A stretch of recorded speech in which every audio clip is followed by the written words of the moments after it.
I'll be reading 1 Kings 3, 5 through 15. In Gibeon, the Lord appeared to Solomon in a dream at the night, and God said, "Ask what you wish me give to you." Then Solomon said, "You have shown great loving kindness to your servant David, my father, according as we walked before you in truth, in righteousness, and upon righteousness of heart towards you. And you have received in him with his great righteousness, that you have given him to son of his lamb, as it is for this day. Now, O Lord of God, you have given me your servant, taken place of my father David. Yet I am to build a little child. I do not know how to go to come in. Your servant is in the midst of your people, in which you are chosen, with great people who are too many to be murdered or counted. So give your servant an understanding heart to judge, your people to discern between you and good and evil. For who is able to judge with the great people of yours?" It was pleasing in the sight of the Lord that Solomon had asked this thing. God said to him, "Because you have asked this thing, have you not asked for yourself long life, nor have you asked for riches of yourself? Do you not have asked for the enemies, but have asked for yourself disappointment, to understand justice? Behold, I have done according to your words. Behold, I have given you a wise and discerning heart, so that there had been to know like you before, nor shall one like you or after you. I have also given you, have not, for what you have not, both riches and honor, so that there will be no one among the kings like you for these days. If you walk in my ways, my statutes, my commandments, as your father David walked them, I will prolong your days." Then Solomon awoke, and behold, it was a dream. And he came to the Jerusalem and stood before the sick in the covenant of the Lord, and offered up burnt offerings, and were made peace offerings, and made a feast for all his servants.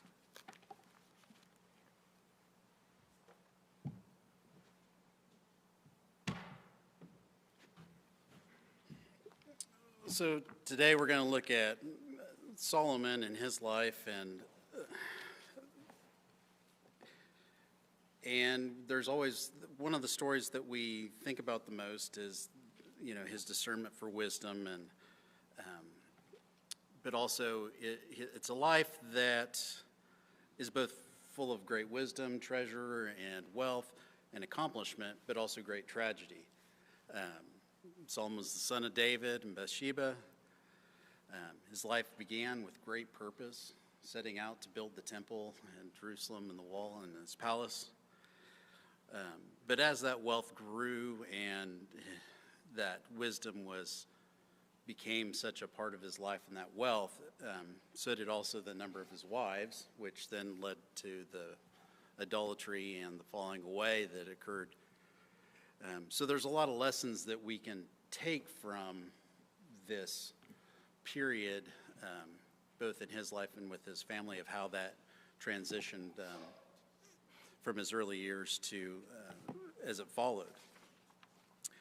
So he started out with a real stark contrast in his life of great obedience to God to then falling away, which gives us some great warnings and examples that we should be applying in our lives. We're going to look at a couple of specific events in his life, and then ask with those, posing those as questions for our lives and how those are applicable in our walk with God.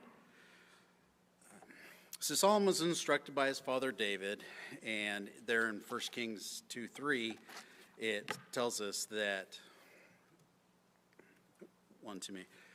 that David instructing Solomon says, "And keep the charge of the Lord your God, to walk in his ways, to keep his statutes, Keep his commandments and his judgments and his testimonies, as it is written in the law of Moses, that you may prosper in all that you do and wherever you turn.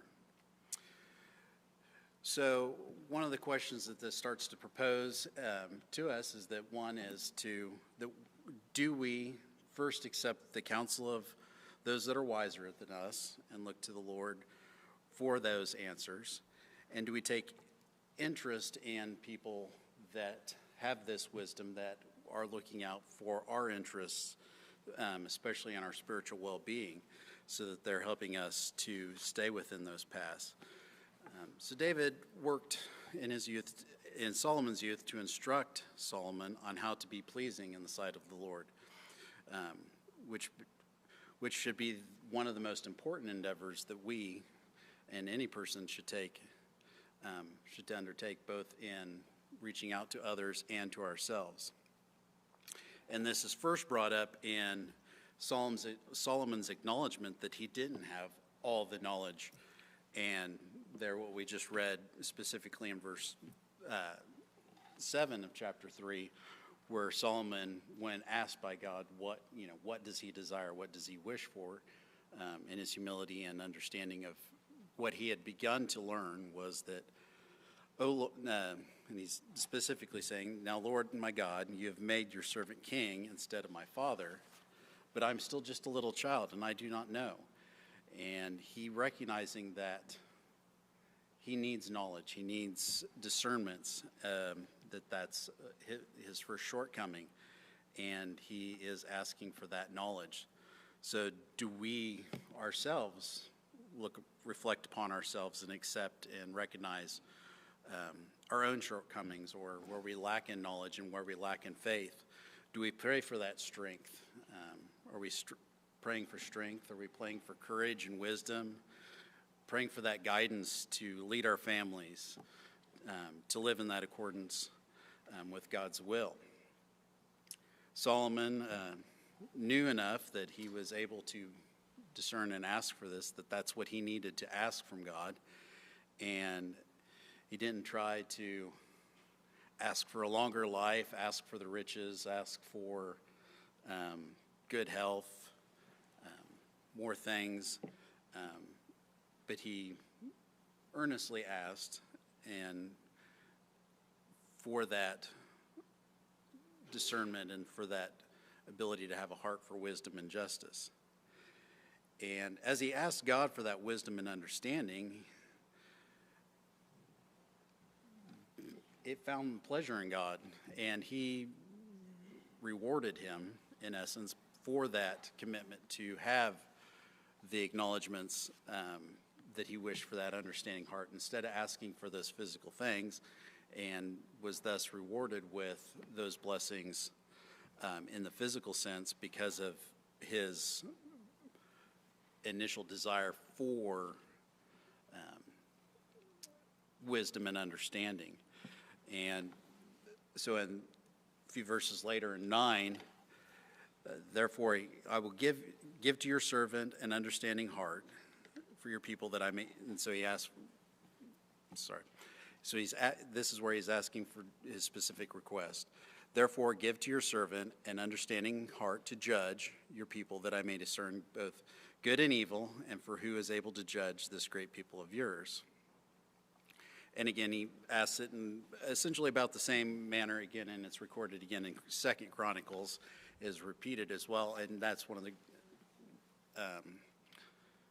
going through this is an interesting part, is there's very paralleled in the Chronicles, and both in 1 Kings, where it's almost two separate narratives, but having slightly just a little bit different tone in the way it's presented, but two ways to read through there. So that's was very interesting to see how certain things were highlighted just slightly more than the others. But again, in 2 Chronicles, he brings it up and asks, and so do we ask God for merely the things that we think we need? Do we need asking for that, making those next opportunities to come forth for our jobs, for our children or other things, or are we asking for that discernment and that wisdom and the strength and courage to have the faith to know that he's going to bless us and provide?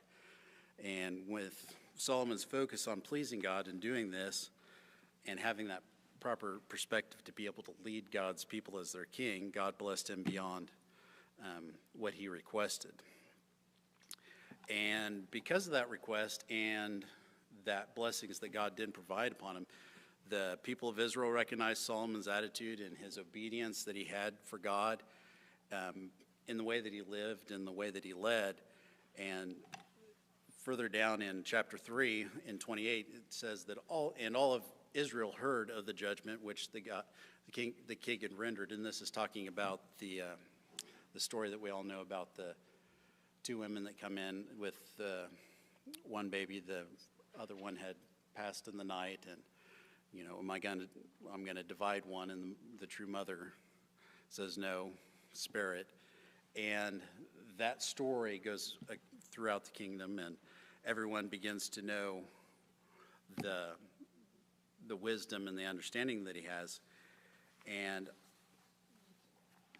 so when we make our decisions and have our lives, do we have those attributes that other people around us will recognize, and people will be brought to the light, and we act as we are being a light to the world and standing out as examples of God's love? And so as God blessed Solomon with the wisdom and understanding and that benevolence, his things began to become greater and greater. And so further along as we get into chapter 4, God gave Solomon wisdom and exceeding great understanding in the largeness of his heart, like the sand of the seashore. It began to grow and grow, and as that began to grow, others began to see that. And likewise, as we partake and walk and follow the will of God, the Lord blesses us every day with our, both physically and spiritually. And are we taking time to understand his will and to thank him and to use those blessings in his glory? And as Solomon's continued to grow, his greatness became well known. His wisdom was well known so far across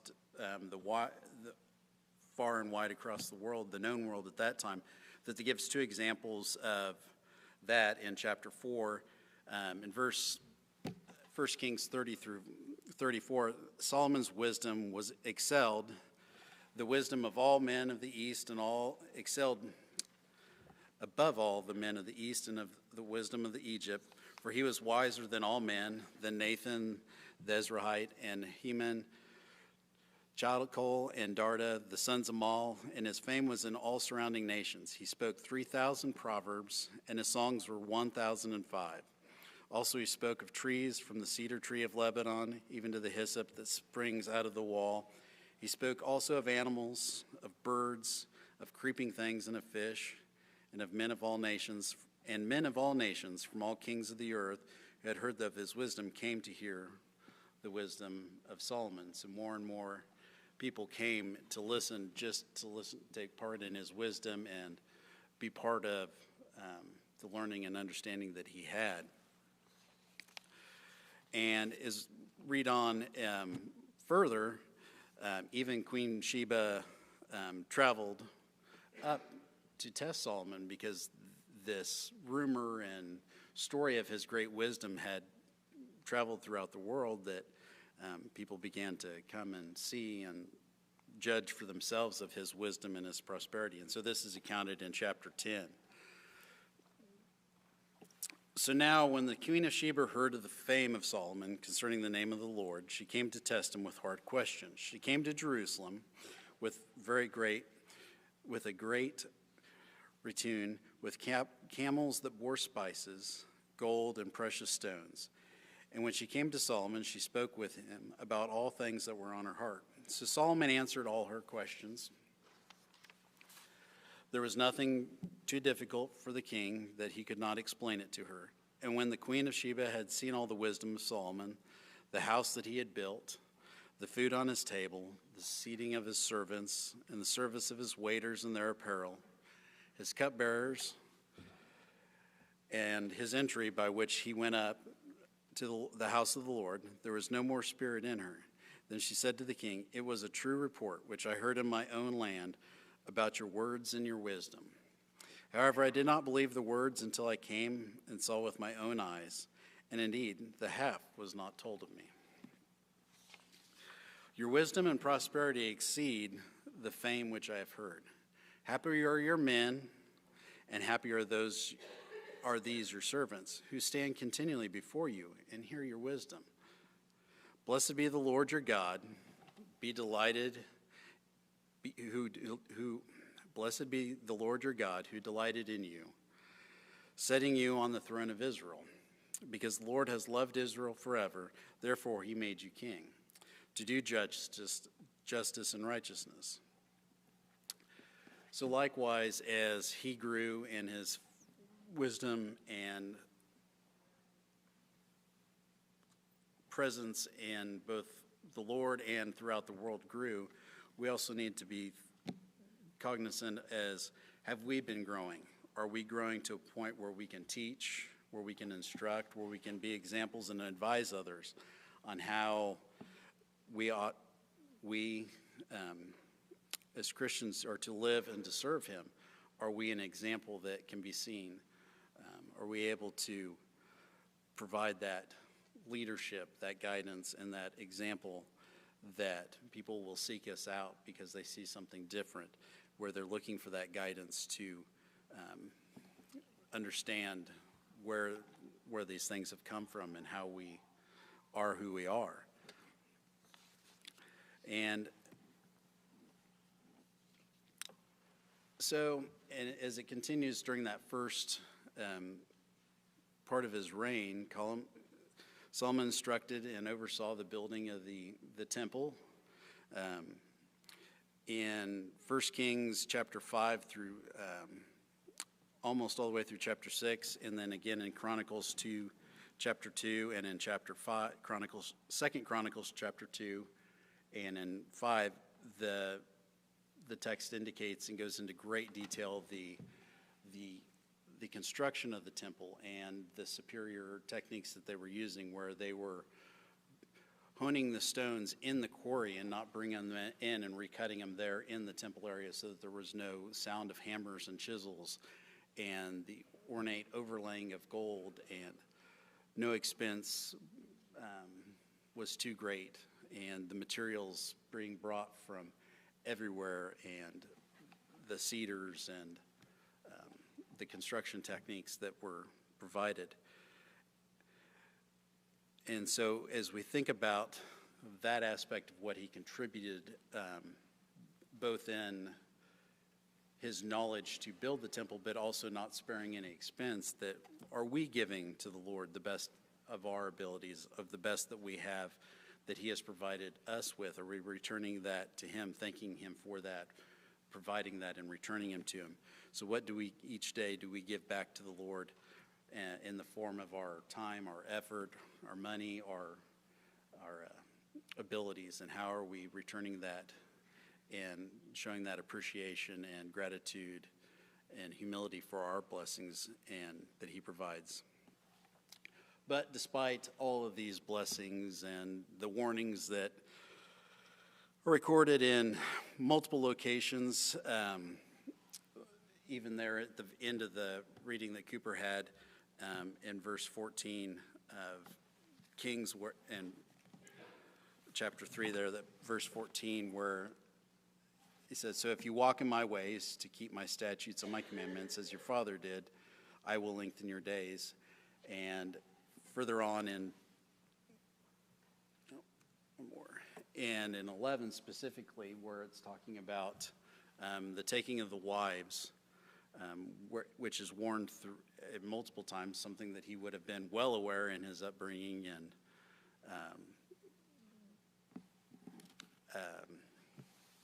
teachings in the law, of knowing the warning that had been brought to the Jews throughout of the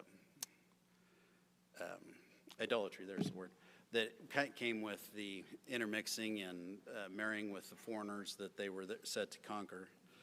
And so as things continued on, even though his wealth grew, so did his love for foreign women, and ended up with about 700 wives, as it's recorded. And because of that, they're in chapter 11. Now King Solomon loved his many foreign women, along with the daughter of Pharaoh, who was his first wife in the very beginning, setting for peace for them.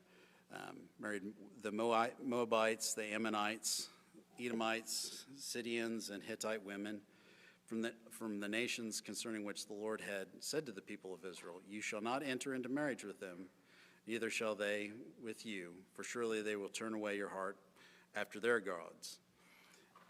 But Solomon clung to his love, these in love. And as time progressed, he began to bring more foreigners into the country. They began to build more altars, build other places of worship, began to offer up incense and follow these foreign gods. And as they did that, their hearts began to turn away and lose where they had once had. So, as a result of this, in the end, with his family, Solomon began to turn from the Lord, and in the end, the kingdom would be, for the most part, torn apart into the two parts. However, the Lord did wait till after Solomon's death with respect to, as it is accounted, because of his father David, that he did wait till Solomon's death, but that split and the continuation from into the next generation, both and both sides of that split, great turmoil continued, as well as the following of the idol worship, and lacking that the heed to follow the wisdom of the Lord. So as with that, even though he had that great wisdom, that great understanding, a heart for justice and understanding, we too have to stop and ask ourselves, are we listening? Are we heeding the warnings that the Lord provides and has provided for us in the Word that we have in front of us, that we're able to read from and reflect on?